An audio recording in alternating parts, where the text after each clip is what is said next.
গাছের কাণ্ডে ঠোকরানো এক অদ্ভুত পাখি। প্রতিদিন নিজের মাথায় হাজার হাজার বার আঘাত করে, তাও কিচ্ছু হয় না। কে এই কাঠঠোকরা? আর কি রহস্য লুকিয়ে আছে ওর জীবনে?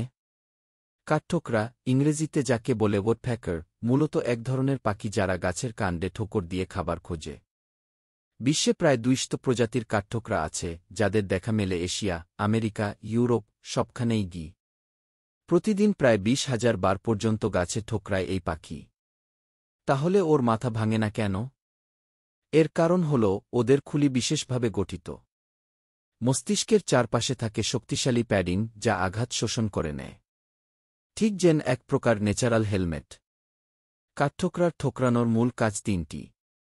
1. গাছের ভেতরের পোকা খোঁজা। 2. বাসা বানানো। 3. নিজের এলাকা চিহ্নিত করা গি। আপনি কি জানেন? কাঠঠোকরা 1 সেকেন্ডে 20 বার পর্যন্ত গাছে ঠোকরাতে পারে। আর এদের জিভ থাকে শরীরের চেয়েও বড়, যা দিয়ে পোকা ধরে আনে গাছের গভীর থেকে। কাঠঠোকরা শুধু প্রকৃতির এক অনন্য সৃষ্টি না, বরং প্রকৃতির এক নীরব ডাক্তার। ওর ঠোকরানোয় গাছের পোকা দূর হয়, ফলে গাছ থাকে সুস্থ। ভাবতে পারেন, এক পাখি পুরো একটা গাছকে বাঁচায়। 1. শক্তিশালী ঠোঁট, দ্য চাইসেল লাইক বিক। কাঠঠোকরার ঠোঁট সাধারণ পাখির ঠোঁটের মতো নয়। এটি অত্যন্ত শক্তিশালী, সোজা এবং বাটালি, ছাইসেল এর মতো ধারালো। এই ঠোঁট দিয়ে এটি অনায়াসে গাছের শক্ত বাকল এবং কাঠ কেটে ফেলতে পারে। মজার বিষয় হল, ক্রমাগত ব্যবহারের ফলে এর ঠোঁটের ডগা ক্ষয় হলেও তা আবার নতুন করে বেড়ে ওঠে এবং ধারালো থাকে। 2. মস্তিষ্কের সুরক্ষা ব্যবস্থা, দ্য শক অ্যাবসর্বিং হেড। এটিই কাঠঠোকরার সবচেয়ে বিস্ময়কর ক্ষমতা। একজন মানুষ যদি এভাবে দেয়ালে মাথা ঠুকত, তবে তার মারাত্মক মস্তিষ্কের কনকাশন হতো। কিন্তু কাঠঠোকরা দিনে প্রায় 12,000 বা কাঠে ঠোকর দিয়েও সুস্থ থাকে। এর কারণ স্পঞ্জের মতো হাড়। এর মাথার খুলির হাড় স্পঞ্জের মতো ছিদ্রযুক্ত, যা আঘাতের শক শোষণ করে নেয়। হাইয়েট অস্থি, হিয়েট বন, এদের জিভের গোড়ায় থাকা হাইয়েট কি নামক একটি বিশেষ হাড় মাথার পেছন দিক থেকে পুরো মস্তিষ্ককে পেঁচিয়ে ধরে রাখে। এটি একটি সিটবেল্ট বা শক অ্যাবজর্বারের মতো কাজ করে, যা মস্তিষ্কে আঘাত লাগতে দেয় না। শক্ত পেশি, ঘাড়ের শক্তিশালী পেশিগুলো আঘাতের তীব্রতা কমাতে সাহায্য করে। 3. লম্বা ও আঠালো জিভ, দ্য বার্ড ঠাঙ্গু। কাঠের ভেতরে গর্ত করার পর আসল কাজ করে এর জিভ।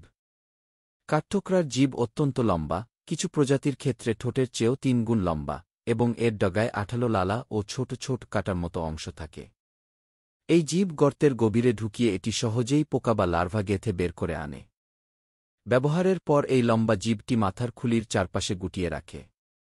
4. বিশেষ গড়নের পা, দ্য জিগোড্যাকটিল ফিট। গাছের গুড়ি খাড়াভাবে বেয়ে ওঠার জন্য এদের পায়ের গঠন অনন্য। এদের পায়ে 4টি আঙুল থাকে, 2টি সামনের দিকে এবং 2টি পেছনের দিকে, যাকে জাইগোড্যাকটিল পা বলে। এই গঠন তাদের গাছের বাকল শক্ত করে আঁকড়ে ধরে ভারসাম্য রাখতে সাহায্য করে। 5. শক্ত লেজ, দ্য স্টিফ টেল। গাছে ঠোকরানোর সময় এদের লেজটি একটি অত্যন্ত গুরুত্বপূর্ণ ভূমিকা পালন করে। এদের লেজের পালকগুলো খুব শক্ত হয়, যা গাছের গুড়িতে একটি তৃতীয় পায়া বা প্রপ হিসেবে কাজ করে এবং শরীরকে স্থিতিশীল রাখে। 6. যোগাযোগের মাধ্যম, কমিউনিকেশন প্রুফ ড্রামিং। কাঠঠোকরা শুধু খাবারের জন্যই কাঠে ঠোকরায় না, এটি তাদের যোগাযোগের একটি মাধ্যম। অন্য পাখিরা যেমন গান গেয়ে নিজের এলাকা চিহ্নিত করে বা সঙ্গীকে আকর্ষণ করে, কাঠঠোকরারা তেমনি কাঠের উপর দ্রুত ঠোকর দিয়ে এক ধরনের শব্দ বা ড্রামিং কি তৈরি করে। সুতরাং কাঠঠোকরাকে শুধু একটি পাখি বললে তার প্রতি অবিচার করা হবে। সে প্রকৃতির এক দক্ষ কাঠুরে, যার শরীরটা এই কঠিন কাজের জন্যই বিশেষভাবে তৈরি। পাখি হয়েও এমন অবিশ্বাস্য শারীরিক ক্ষমতার অধিকারী হওয়ায় কাঠঠোকরা সত্যিই প্রকৃতির এক বিস্ময়কর সৃষ্টি। ভিডিওটি ভালো লাগলে লাইক, শেয়ার এবং চ্যানেলটি সাবস্ক্রাইব করতে ভুলবেন না। কমেন্টে জানান এমন আর কোনো প্রাণীকে নিয়ে ভিডিও চান।